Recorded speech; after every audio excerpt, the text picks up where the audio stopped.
여기 자존심에 금이 간 일본의 다큐멘터리 PD가 있습니다. 한국이 기술력으로 우리를 넘을 수 있다고요? 말도 안 됩니다. 한국은 마케팅만 요란할 뿐 진짜 기술은 일본이 최고죠. 그렇게 믿어 의심치 않았던 로봇 강국 일본. 하지만 경기장에서 마주한 현실은 상상조차 하지 못했던 충격이었습니다. 저게 한국 로봇이라고요? 이건 말도 안 돼. 경기장에서 일본 팀의 얼굴이 하얗게 질려갔고 일본의 자존심은 처참하게 무너졌습니다. 과연 그가 목격한 충격적인 반전의 순간은 무엇이었을까요? 일본이 끝까지 감추고 싶었던 불편한 진실. 지금부터 확인해 보시죠. 이야기를 시작하기 전에 구독과 좋아요는 이미 눌러주셨죠? 감사합니다. 그럼 이야기를 바로 시작하겠습니다. 안녕하세요. 저는 NHK에서 다큐멘터리를 제작하는 아오야마 료스케입니다. 다큐멘터리 PD로서 수십 년을 살아왔지만 이번 경험만큼 저의 가치관을 흔든 일은 없었습니다. 지금 이야기를 하는 이유는 단 하나입니다. 우리가 얼마나 오랫동안 스스로를 속이고 있었는지, 그리고 저는 그 현실을 똑똑히 목격했기 때문이죠.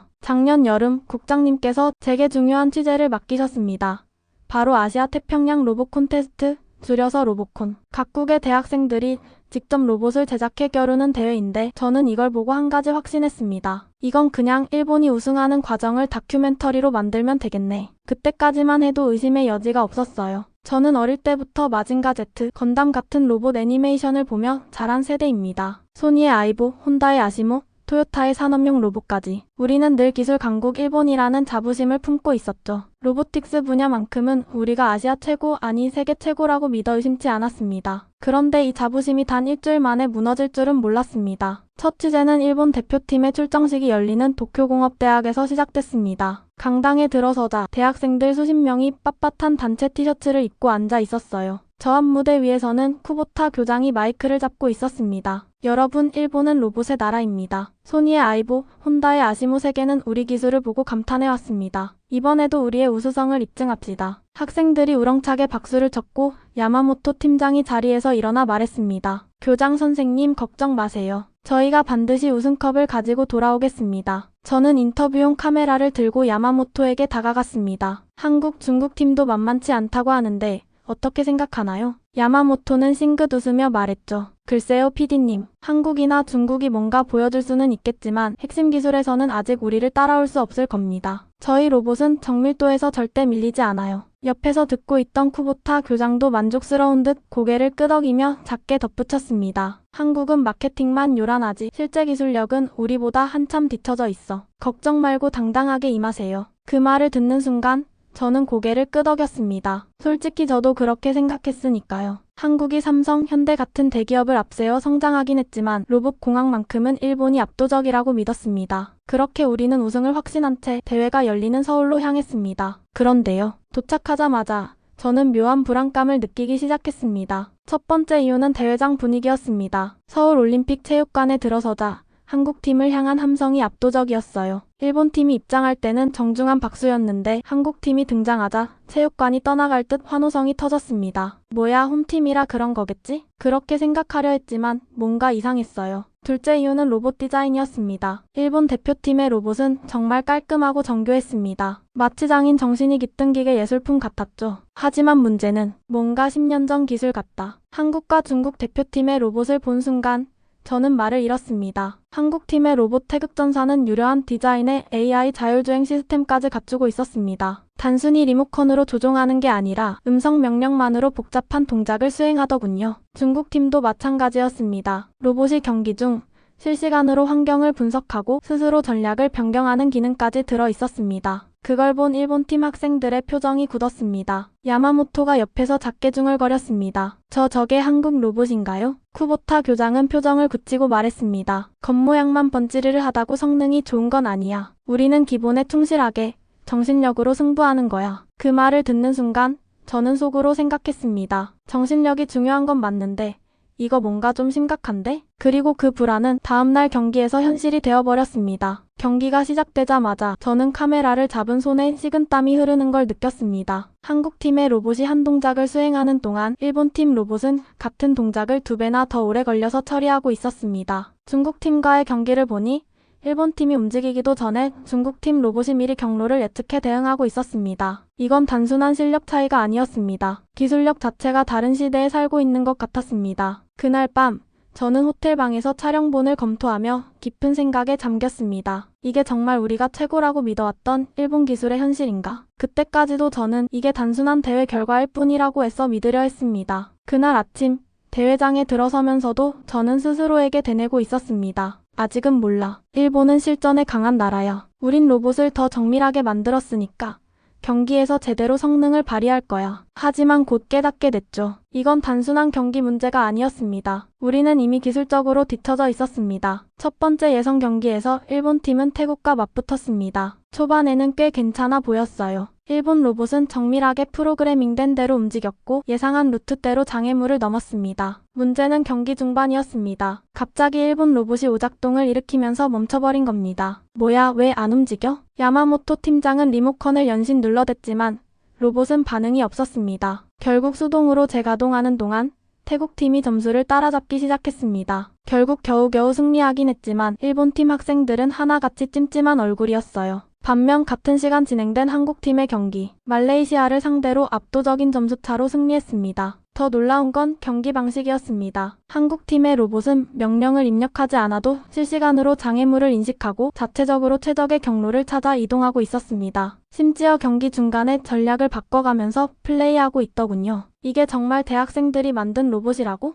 옆에서 일본팀 학생들도 술렁이기 시작했습니다. 저거 완전 다르지 않아요? 우리 로봇은 미리 정해진 코스를 따라가는 건데 한국 로봇은 그때그때 상황을 파악하고 움직여. AI가 학습하는 건가? 예선이 끝난 후 저는 카메라를 들고 한국팀 학생들을 찾아가 인터뷰를 요청했습니다. 팀장인 김현우가 활짝 웃으며 맞아주더군요. 안녕하세요. NHK에서 오셨다고 들었어요. 인터뷰라면 언제든 환영입니다. 한국 로봇이 정말 놀라운데 어떻게 이런 기술을 적용할 수 있었나요? 김현우가 웃으며 말했습니다. 사실 일본에서 배운 것들이 많아요. 일본이 정밀기계 제작에 강하잖아요. 하지만 저희는 단순한 정밀함보다 적응력이 더 중요하다고 생각했습니다. 그 순간 가슴 한쪽이 묘하게 쓰라렸습니다. 그러니까 일본 기술의 장점은 배우되 더 실용적인 방향으로 발전시켰다는 거네요. 네, 맞아요. 그리고 일본 기술자분들도 분명히 알고 계실 거예요. 앞으로는 정밀도만으로 승부하는 시대가 아니라는 걸요. 그 말이 계속 머릿속을 맴돌았습니다. 그렇다면 일본팀도 이 사실을 알고 있었을까? 경기장을 빠져나오면서 일본팀 숙소로 향했습니다. 회의실에 들어서자 분위기가 심상치 않았어요. 우리가 지금 처한 상황을 직시해야 해. 스즈키 프로그래머가 조심스럽게 입을 열었습니다. 한국과 중국은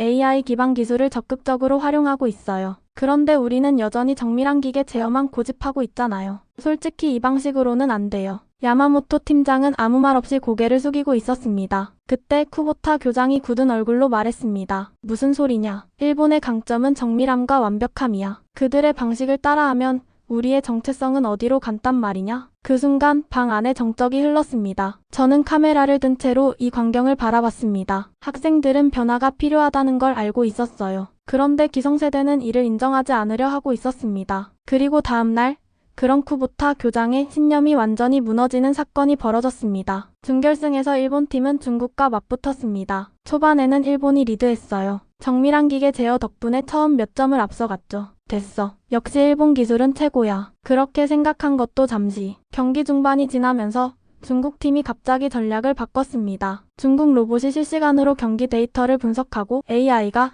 자동으로 새로운 플레이 스타일을 적용하기 시작한 겁니다. 저게 뭐야? 경기 중간에 전술을 바꿨어? AI가 학습하고 있어. 반면 일본 로봇은 여전히 초기 설계된 방식 그대로만 움직이고 있었습니다. 결과는 88대 123. 중국의 압승. 쿠보타 교장은 얼굴이 새하얗게 질렸습니다. 야마모토 팀장은 멍한 얼굴로 그라운드에 주저앉았습니다. 이게 우리 현실인가요? 그제야 저는 깨달았습니다. 이건 단순한 경기 패배가 아니었습니다. 일본 기술이 더 이상 선두가 아니라는 걸 우리가 이제야 깨닫게 된 순간이었습니다. 그날 밤 호텔 방에서 촬영본을 보면서 한 가지 결심을 했습니다. 이 다큐멘터리는 더 이상 일본의 우승을 담는 게 아니야. 일본이 직면한 현실을 솔직하게 보여줘야 해. 그날 밤 저는 호텔 방에 앉아 촬영본을 돌려보며 깊은 생각에 빠졌습니다. 우리는 일본이 기술 강국이라고 믿어왔다. 그런데 지금 내 눈앞에 펼쳐진 현실은 뭐지? 중국과의 경기에서 참패한 일본팀, 충격에 빠진 학생들, 그리고 끝까지 현실을 부정하려는 쿠보타 교장. 이건 단순한 경기 패배가 아니었습니다. 일본 기술이 아시아에서 선두가 아니라는 사실이 눈앞에 펼쳐진 순간이었죠. 그런데 더 충격적인 건 따로 있었습니다. 일본 팀의 모터 드라이버가 고장났다. 다음날 아침 숙소에서 들려온 소식이었습니다. 모터 드라이버는 로봇의 심장과도 같은 부품입니다. 이게 없으면 로봇은 움직일 수도 없었죠.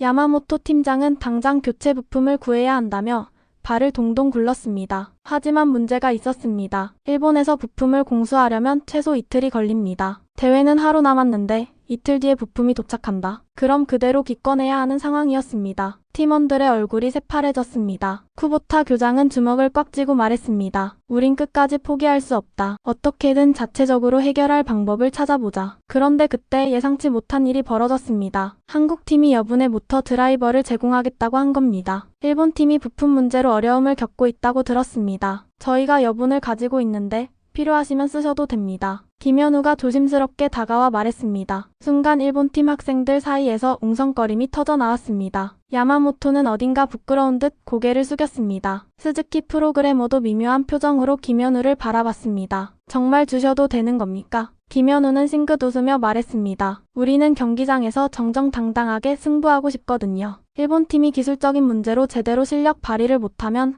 의미가 없잖아요. 그 말을 듣는 순간 저는 가슴 한편이 묘하게 저려왔습니다. 솔직히 말하면 저는 속으로 이렇게 생각하고 있었습니다. 이게 가능해? 일본이 한국에게 도움을 받는다고? 하지만 한국팀은 망설이지도 않았습니다. 당연하다는 듯 부품을 내밀었고 야마모토는 두 손으로 그것을 받았습니다. 그 순간 쿠보타 교장이 자리에서 벌떡 일어났습니다. 안 된다. 모두가 놀라 그를 쳐다봤습니다. 쿠보타는 단호한 얼굴로 말했습니다. 우리가 한국에 도움을 받는다는 건 우리의 자존심을 버리는 일이야. 학생들의 표정이 일그러졌습니다. 그 순간 야마모토가 주먹을 꽉 쥐고 교장을 바라봤습니다. 자존심보다 중요한 게 있습니다. 지금 우리에게 필요한 건 현실을 받아들이는 겁니다. 이 말을 끝으로 야마모토는 쿠보타를 똑바로 쳐다봤습니다. 그 순간 교장의 얼굴에 스쳐 지나간 감정은 혼란과 분노, 그리고 두려움이었습니다. 우리는 일본입니다. 우리는 스스로 해낼 수 있어요. 쿠보타는 그렇게 말하며 돌아섰습니다. 결국 한국팀이 건넨 부품은 사용되지 않았습니다. 그리고 그날 밤 일본팀 학생들은 숙소에 남아 밤을 새워 로봇을 수리해야 했습니다. 무리한 작업 탓에 결국 로봇 성능이 저하됐고 다음날 경기에서 일본팀은 또 한 번 패배했습니다. 싱가포르와의 경기에서 간신히 버텨보려 했지만 싱가포르 팀 역시 AI 기반의 자율 제어 기술을 사용하고 있었습니다. 결과는 78대 112. 일본은 결국 대회 4위에 머물게 됐습니다. 야마모토와 팀원들은 경기 후 아무 말 없이 경기장을 떠났습니다. 누구도 고개를 들지 못했어요. 그때 한국팀이 다가와 조용히 말했습니다. 정말 좋은 경기였습니다. 일본팀의 정밀 제어 기술은 우리가 많이 배우고 싶습니다. 순간 야마모토가 고개를 들었습니다. 우리에게서 배우고 싶다고요? 그럼요. 일본의 기초공학 기술은 여전히 세계 최고 수준이에요. 저희도 많이 참고하고 있습니다. 그 말을 듣고 저는 또 한 번 충격을 받았습니다. 한국팀은 일본의 장점을 인정하고 적극적으로 받아들이고 있었던 겁니다. 그런데 일본은 우리는 한국을 경쟁자로만 바라봤습니다. 그들이 발전하고 있다는 사실을 인정하는 순간 마치 우리가 무너지는 것 같았거든요. 하지만 정작 한국은 우리에게서 배울 점을 찾고 있었던 겁니다. 그 순간 제 머릿속에서 무언가가 바뀌었습니다. 우리가 한국을 배운다고 해서 자존심이 무너지는 게 아니다. 오히려 그걸 받아들이지 못하는 게 문제다. 그날 밤 일본팀 숙소 회의실. 모두가 침묵 속에 앉아 있었습니다. 그때 스즈키가 조용히 입을 열었습니다. 우리 앞으로 뭘 해야 할까요? 야마모토가 힘없이 웃으며 말했습니다. 배워야지. 쿠보타 교장은 아무 말 없이 창밖을 바라보고 있었습니다. 그가 무슨 생각을 하고 있는지 알 수 없었습니다. 그날 밤 일본팀 숙소의 회의실은 무거운 침묵에 휩싸여 있었습니다. 야마모토는 손에 쥐고 있던 경기 기록지를 내려놓았고 스즈키는 아무 말 없이 노트북 화면만 멍하니 바라보고 있었습니다. 모두의 얼굴에는 패배의 충격과 혼란이 가득했습니다. 저는 카메라를 손에 쥔 채 회의실 한쪽에 앉아 있었습니다. 대체 우리가 어디서부터 잘못된 걸까? 머릿속이 복잡해졌습니다. 저는 NHK PD로서 일본의 기술력을 다큐멘터리로 담으러 왔는데 지금 제가 목격하고 있는 건 일본의 패배, 아니 기술 격차를 인정하지 않으려는 일본의 모습이었습니다. 그때 야마모토가 힘없이 웃으며 말했습니다. 배워야지. 모두가 그를 쳐다봤습니다. 이대로 가면 우리는 더 뒤처질 겁니다. 우리보다 앞서가는 기술이 있다면 인정하고 배워야 하지 않을까요? 야마모토의 말에 일부 팀원들이 고개를 끄덕였습니다. 하지만 쿠보타 교장은 여전히 창밖을 바라보고 있었습니다. 그의 표정은 어딘가 씁쓸했고 깊은 고민이 묻어 있었습니다. 오랫동안 이어진 침묵을 깨고 스즈키가 조심스럽게 말했습니다. 교장 선생님, 이제는 우리도 변해야 한다고 생각해요. 쿠보타는 천천히 돌아섰습니다. 그의 눈빛에는 혼란과 고민이 뒤섞여 있었습니다. 변해야 한다. 그는 낮은 목소리로 되뇌었고 이내 길게 한숨을 내쉬었습니다. 나는 평생 일본의 로봇 공학을 믿어왔다. 우리가 가장 앞서 있다는 자부심도 있었고, 그런데 이번 대회에서 나는 처음으로 일본이 더 이상 최고가 아닐 수도 있다는 생각이 들었다. 쿠보타의 목소리는 점점 낮아졌습니다. 하지만 그걸 인정하기가 쉽지 않구나. 그 말에 모두가 조용해졌습니다. 솔직히 저도 이해가 됐습니다. 일본은 오랫동안 기술 강국으로 불려왔습니다. 우리가 한국과 중국을 선두에서 이끌고 있다고 믿어왔죠. 그런데 그 질서가 뒤집혔습니다. 우리는 한국과 중국에게 배워야 하는 위치가 되어 있었습니다. 쿠보타는 손으로 이마를 문지르더니 갑자기 자리에서 일어났습니다. 아오야마 씨, 그가 저를 불렀습니다. 카메라를 끄게. 저는 순간 멈칫했습니다. 이 장면도 중요한 기록입니다. 쿠보타는 고개를 저었습니다. 지금 이 순간만큼은 일본인으로서 고민하고 싶다. 저는 그를 바라보다가 천천히 카메라를 내렸습니다. 그러자 쿠보타가 긴 한숨을 내쉬더니 드디어 말했습니다. 내가 틀렸는지도 모르겠다. 그 한마디가 나오기까지 그는 얼마나 많은 고민을 했을까요? 우리가 전통적인 정밀기계 공학만 고집하는 동안 한국과 중국은 AI와 소프트웨어를 적극적으로 받아들였다. 이제 와서 보니 그 차이가 이렇게 벌어진 거야. 쿠보타는 말을 멈추고 학생들을 둘러봤습니다. 너희는 어떻게 생각하느냐? 그 순간 학생들은 눈을 마주쳤습니다. 그리고 하나둘씩 입을 열기 시작했습니다. 우리도 새로운 기술을 받아들여야 해요. 한국과 협력할 기회가 있다면 적극적으로 배워야 해요. 이대로 가다간 우리는 더 뒤처질 거예요. 그 말을 들은 쿠보타는 깊은 생각에 빠졌습니다. 그리고 마침내 그는 천천히 고개를 끄덕였습니다. 좋다. 그 한마디가 나오자 모두가 놀란 듯 그를 쳐다봤습니다. 내가 너무 늦게 깨달았는지도 모르겠지만 인정하겠다. 우리가 배워야 할 상대가 있다면 자존심 따위는 버려야 한다. 내일 한국팀을 찾아가서 정식으로 기술 교류를 요청하겠다. 야마모토와 스즈키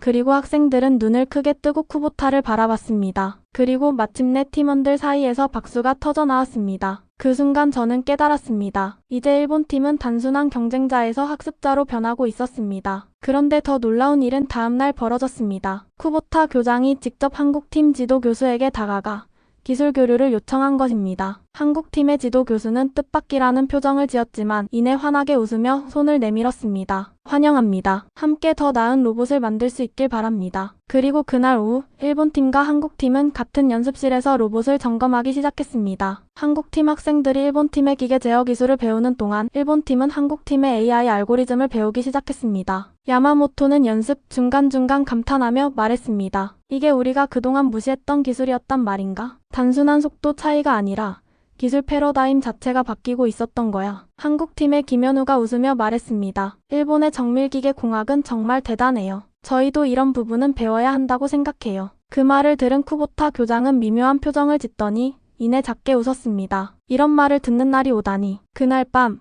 저는 호텔 방에서 촬영본을 돌려보며 한 가지 확신을 가졌습니다. 이제 일본은 변해야 한다. 그리고 그 변화는 오늘 시작되었다. 그리고 마침내 저는 다큐멘터리의 제목을 바꾸기로 했습니다. 한국을 배우다 일본 기술의 새로운 도전. 그 순간 저는 처음으로 이 다큐멘터리가 일본을 위한 승리의 기록이 아니라 변화의 시작을 기록하는 작품이 될 거라는 걸 깨달았습니다. 이제 남은 건 이 메시지를 일본 사회에 제대로 전달하는 것이었습니다. 처음 이 취재를 시작했을 때만 해도 일본이 당연히 우승할 거라고 생각했습니다. 그러나 현실은 정반대였습니다. 우리는 이미 뒤처져 있었고 인정조차 하지 못하고 있었습니다. 다큐멘터리를 편집하면서 저는 일부러 일본팀이 패배하는 장면을 날것 그대로 담기로 했습니다. 야마모토 팀장이 패배 후 주저앉았던 순간, 쿠보타 교장이 아무 말 없이 경기장을 떠났던 장면, 그리고 한국팀이 일본팀에게 부품을 건네며 선뜻 도움을 주었던 장면까지. 이것들을 빼버리면 다큐멘터리는 아무 의미가 없었죠. 제작 과정에서 NHK 내부에서도 반발이 없었던 건 아닙니다. 아오야마 씨, 이건 너무 노골적인 거 아닌가요? 일본이 한국한테 배우자는 메시지를 담겠다고요? 시청자들이 반발하면 어쩌려고요? 국장님도 처음엔 난색을 보였습니다. 지금 일본 사회 분위기에서 이런 다큐멘터리가 받아들여질까? 하지만 저는 단호했습니다. 그럼 거짓말을 하자는 겁니까?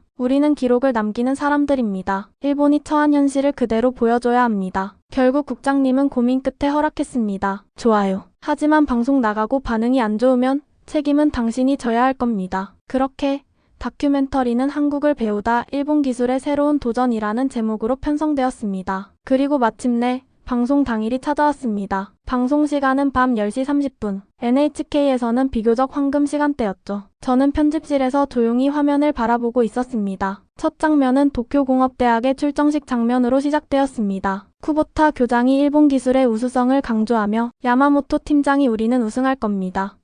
라고 자신만만하게 선언하는 장면이 흘러나왔습니다. 그리고 이어진 장면. 한국팀이 압도적인 기술력을 보여주는 순간 일본팀의 표정이 굳어지는 모습. 그 순간부터 시청자들의 반응이 터져 나오기 시작했습니다. 방송이 시작되고 단 15분 만에 NHK 공식 홈페이지와 SNS는 댓글 폭탄이 쏟아졌습니다. 이게 말이 돼? 일본 로봇이 한국보다 뒤처졌다고? 한국이 자율주행 AI를 활용했다고? 일본은 왜 아직도 구식 로봇을 만들고 있는 거야? 쿠보타 교장은 너무 시대착오적인 거 아니야? 일본 기술이 아직 최고라고 믿고 있었는데 충격이다. 그리고 방송이 끝나갈 무렵 가장 큰 반응이 터졌습니다. 쿠보타 교장이 한국팀 지도 교수에게 기술 교류를 요청하는 장면. 우리가 배우겠다니 일본이 한국한테 배운다고? 방송이 끝나자마자 NHK 시청자 게시판에는 댓글이 수천 개가 달렸습니다. SNS에서는 관련 해시태그가 실시간 검색어 1위로 올라갔고 유명 기술 칼럼니스트들과 경제 전문가들까지 방송을 언급하기 시작했습니다. 국장님이 놀란 얼굴로 제게 전화를 걸어왔습니다. 아오야마 씨, 이거 반응이 엄청난데요? 안 좋은 반응인가요? 좋든 나쁘든 일본 사회가 떠들썩해졌어요. 이건 단순한 다큐멘터리가 아니라 일본 기술에 대한 경종이 됐어요. 그 말이 끝나기 무섭게 저는 메일 한 통을 받았습니다. 쿠보타 교장입니다. 만나서 이야기하고 싶습니다. 다음날 아침 도쿄 시내의 한 찻집에서 쿠보타 교장을 만났습니다. 그는 한동안 말없이 차를 마시더니 마침내 입을 열었습니다. 솔직히 방송을 보면서 많이 혼란스러웠네. 내 모습이 그렇게 보였나? 시대에 뒤처진 사람처럼? 저는 조용히 고개를 끄덕였습니다. 사실을 왜곡하지 않았습니다. 그때 교장님은 일본의 자존심을 지키고 싶어 했고 그것이 변화를 막고 있었어요. 쿠보타는 깊은 한숨을 내쉬었습니다. 인정하지 않을 수 없겠지. 나는 너무 늦게 깨달았다. 그는 조용히 찻잔을 내려놓았습니다. 그래서 말인데 나는 이제 일본 로봇 공학을 바꾸는 일에 나설 생각이다. 제가 놀란 얼굴로 그를 쳐다보자 일본의 장점을 살려 AI와 융합하는 거지. 그는 이 말을 끝으로 자리에서 일어났습니다. 아오야마 씨, 고맙네. 이 다큐멘터리가 아니었으면 난 끝까지 현실을 부정했을 거야. 그렇게 일본 로봇 공학의 오랜 벽이 깨지는 순간이었습니다. 그 후 몇 주 만에 변화가 시작되었습니다. 일본의 주요 대학들이 한국과 공동 연구 프로젝트를 발표했고 일본 정부에서도 로봇 산업 개혁을 위한 지원책을 내놓았습니다. 그리고 가장 놀라운 소식이 들려왔습니다. 쿠보타 교장이 한국으로 떠났다. 그는 일본 로봇 교육의 개혁을 위해 직접 서울대학교 로봇공학과와 협력을 논의하러 갔던 것입니다. 그 소식을 듣고 저는 다시 카메라를 들었습니다. 이제 일본은 변할 수 있을까? 그리고 저는 이 질문에 대한 답을 찾기 위해 또다시 한국으로 향했습니다. 쿠보타 교장이 한국으로 떠났다는 소식을 들었을 때 저는 곧바로 카메라 장비를 챙겼습니다. 이건 단순한 다큐멘터리가 아니라 일본이 변화하는 과정을 기록하는 순간이다. 방송 이후 일본 사회가 술렁이기 시작했습니다. NHK 게시판과 뉴스 댓글에는 격렬한 논쟁이 벌어졌습니다. 우리가 한국한테 배운다고? 이게 말이 되는 소리야? 정신 차려야 한다. 우리가 아직도 최고라고 착각하면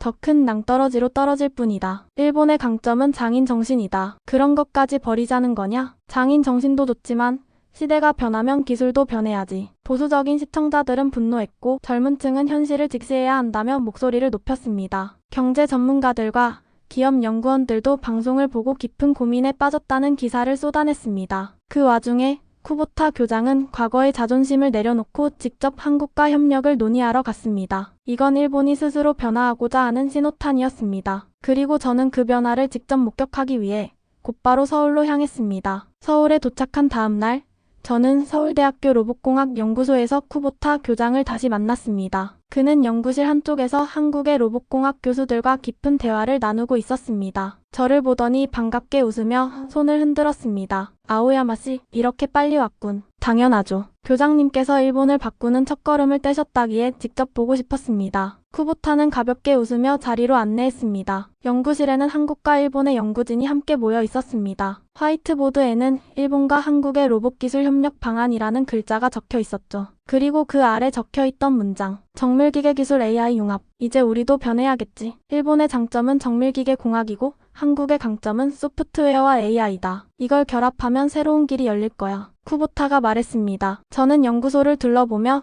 인터뷰를 요청했습니다. 한국팀을 대표하는 교수 박진우가 인터뷰에 응했습니다. 한국도 일본에서 배운 것들이 많습니다. 하지만 우리가 빠르게 성장할 수 있었던 이유는 기존의 방식을 과감히 깨고 새로운 기술을 받아들였기 때문이죠. 그렇다면 일본과 한국이 협력할 수 있는 부분은 뭐라고 보시나요? 일본은 기계 제어와 정밀 가공 기술에서 강점이 있고 한국은 AI와 소프트웨어 분야에서 빠르게 발전했죠. 이 두 가지가 결합하면 세계적으로도 경쟁력 있는 로봇을 만들 수 있을 겁니다. 그 말을 듣고 저는 문득 한국 로봇팀과 일본 로봇팀이 한 공간에서 연구하고 있는 모습을 떠올렸습니다. 이제 일본과 한국은 더 이상 경쟁자가 아니라 함께 미래를 만들어가는 파트너가 되어가고 있었습니다. 그날 저녁 쿠보타 교장과 함께 서울의 한 식당에서 술잔을 기울였습니다. 그는 조용히 술잔을 들었다가 천천히 말을 꺼냈습니다. 나는 사실 NHK에서 다큐멘터리를 처음 봤을 때 너무 화가 났었다. 일본이 한국한테 배운다니 이게 말이 된다고 생각했겠나? 그런데 시간이 지나면서 깨달았지. 내가 화가 났던 이유는 진실을 보고 싶지 않았기 때문이야. 저는 조용히 그의 말을 들었습니다. 우리는 과거의 영광 속에서 안주하고 있었고 한국과 중국은 빠르게 변하고 있었던 거야. 그런데 그걸 인정하는 순간 마치 우리가 무너지는 것 같았지. 하지만 지금 와서 보니 무너지는 게 아니라 다시 시작하는 거였어. 그는 술을 한 모금 마시고 창밖을 바라보았습니다. 이제 일본도 변할 수 있을까? 그 질문을 듣고 저는 잔을 내려놓았습니다. 저는 그렇게 믿습니다. 그리고 교장님이 그 변화를 시작하셨잖아요. 쿠보타는 천천히 고개를 끄덕였습니다. 그래, 이제 겨우 한 발짝 뗀 거지. 그날 밤 저는 호텔 방에서 카메라를 켜고 혼잣말처럼 나레이션을 녹음했습니다. 이제 일본은 변화의 길에 들어섰다. 한국과의 협력을 통해 새로운 미래를 만들고자 한다. 과거의 영광이 아니라 앞으로 우리가 나아갈 길을 고민해야 할 때다. 이제 남은 질문은 하나다. 일본은 정말 변할 수 있을까? 도쿄로 돌아온 다음 날, 저는 NHK 본사 회의실에 있었습니다. 제 앞에는 국장님과 몇몇 간부들이 앉아 있었고 다큐멘터리의 후속 편성 여부를 논의하는 자리였습니다. 국장님이 천천히 말문을 열었습니다. 아오야마 씨, 당신의 다큐멘터리가 일본 사회에 엄청난 반향을 일으킨 건 알고 있겠죠? 그 말을 듣고 저는 작게 웃었습니다. 네, 예상은 했지만 이렇게까지 뜨거울 줄은 몰랐습니다. 방송 이후 일본 사회는 이전과 완전히 다른 분위기로 변하고 있었습니다. 과거에는 우리가 최고다라는 인식이 팽배했다면 이제는 우리가 뒤처졌을 수도 있다는 자각이 곳곳에서 나오고 있었습니다. 특히 기술계와 학계에서는 이 다큐멘터리가 냉정한 현실을 직시하게 만든 작품이라고 평가받고 있었습니다. 몇몇 일본 기업들이 한국과의 협력 프로젝트를 검토하기 시작했고 일본 공학계에서도 기존의 교육 방식을 바꿔야 한다는 목소리가 커졌습니다. 우리는 이 변화를 더 확산시켜야 합니다. 제가 조용히 말했습니다. 일본 사회가 정말 변하려면 더 많은 사람들이 이 현실을 직시해야 합니다. 그래서 제안하겠습니다. 후속 다큐멘터리를 제작하죠. 국장님이 눈을 가늘게 뜨고 저를 쳐다봤습니다. 후속 다큐멘터리? 네, 이번에는 한국뿐만 아니라 중국, 싱가포르, 그리고 일본의 변화를 함께 조명하는 시리즈로 만들 겁니다. 제목은 아시아 테크 비전 2030. 국장님은 한동안 생각에 잠겼습니다. 그리고 천천히 고개를 끄덕였습니다. 좋아요. 당신이 이 프로젝트를 맡으세요. 일본이 진짜 변하고 있는지 직접 확인해 보시죠. 그렇게 저는 다시 카메라를 들고 일본의 변화를 추적하기 시작했습니다. 가장 먼저 찾은 곳은 도쿄대학교 공학부였습니다. 야마모토 팀장과 그의 팀원들은 도쿄대학교 연구실에서 서울대학교 연구팀과 공동 프로젝트를 진행하고 있었습니다. 한국 친구들과 함께 연구하면서 많이 배우고 있어요. 야마모토가 활짝 웃으며 말했습니다. 서로 다른 강점을 합치니까 생각보다 더 좋은 결과가 나오더라고요. 이제 그들의 표정에는 더 이상 패배의 그림자가 남아있지 않았습니다. 대신 새로운 도전에 대한 기대감이 가득 차 있었습니다. 한편 쿠보타 교장은 새로운 역할을 맡고 있었습니다. 그는 아시아 로봇교육연합의 공동의장이 되어 일본과 한국, 그리고 아시아 각국의 로봇교육 개혁을 이끌고 있었습니다. 우리는 이제 경쟁이 아니라 협력의 시대에 살고 있습니다. 그가 공식 발표에서 이렇게 말했을 때 일본 사회는 또 한 번 술렁였습니다. 쿠보타 교장이 변했다. 일본이 변하려면 이런 사람들이 더 많아져야 한다. 그의 변화는 곧 일본 사회 전체의 변화를 의미하는 것이었습니다. 그날 밤 저는 다큐멘터리의 마지막 나레이션을 녹음했습니다. 우리는 오랫동안 일본이 아시아의 기술 강국이라고 믿어왔습니다. 하지만 세계는 빠르게 변하고 있었고 우리는 그 변화를 따라잡지 못하고 있었습니다. 그러나 이제 일본은 다시 도전하려 합니다. 한국과의 협력을 통해 새로운 미래를 그려나가고 있습니다. 이것이 일본이 다시 강해지는 길입니다. 우리는 혼자가 아닙니다. 함께 배우고 함께 성장할 때 더 큰 도약이 가능합니다. 그리고 저는 녹음 버튼을 눌러 마지막 문장을 천천히 읽었습니다. 이것이 우리가 가야 할 길입니다. 오늘 이야기를 통해 일본이 변화의 길목에 서 있다는 것을 함께 생각해 볼 수 있었는데요. 과거의 영광에 머무르지 않고 배우고 성장하려는 모습이야말로 진정한 도전이 아닐까 싶습니다. 이 다큐멘터리가 단순한 기록이 아니라 앞으로 우리가 나아갈 방향을 함께 고민하는 계기가 되었기를 바랍니다. 일본이 그리고 우리가 어떻게 변화해 나갈지 앞으로도 지켜봐 주세요. 앞으로도 감동과 공감 가득한 이야기로 찾아뵙겠습니다. 마지막으로 구독과 좋아요 부탁드리면서 감동 충전을 끝까지 시청해 주셔서 정말 감사드립니다.